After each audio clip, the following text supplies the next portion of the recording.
السلام عليكم ورحمة الله وبركاته. هنتكلم عن ممثل مصري لم يظهر منذ فترة طويلة على أي شاشة سواء سينمائية أو في التلفزيون. الفنان سيد علام.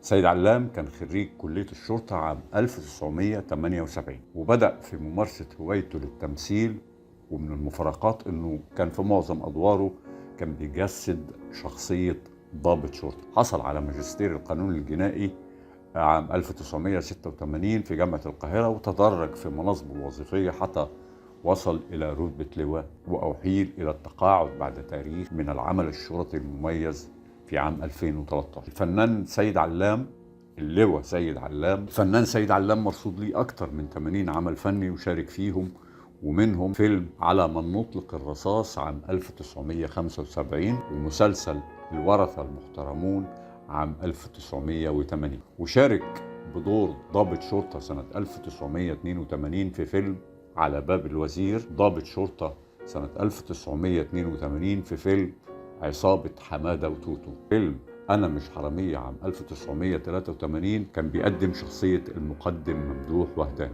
وشارك في فيلم الهلفوت عام 1984، وشارك أيضا بشخصية وكيل نيابة سنة 1984 في فيلم التخشيبة. أما في عام 1985 فشارك في فيلم رمضان فوق البركان، وشارك في فيلم مدام شلاطة سنة 1986 وفيلم شادر السمك في نفس العام أيضا، وشارك في فيلم الملعوب سنة 1987 كان بيعمل دور طبيب. فيلم أبناء وقتل عام 1987 فقدم فيه برضو شخصية ضابط، وشارك بشخصية الضابط أسامة الغامري سنة 1988 في مسلسل رأفت الهجان الجزء الأول، وكان بيعمل دور ضابط في الاسم سنة 1989 في فيلم حارة الحبايب، وشارك في فيلم ليلة عسل سنة 1990، وشارك أيضا في فيلم البيضة والحجر سنة 1990 وكان بيقدم برضه شخصية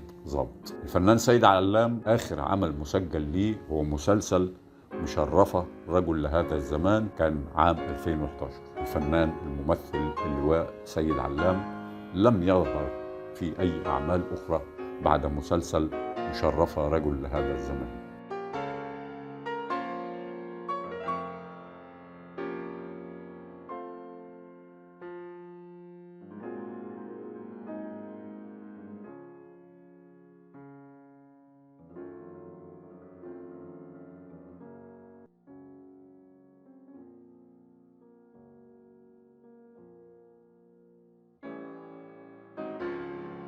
كنا نتحدث عن ممثلنا المصري اللواء الفنان سيد علام.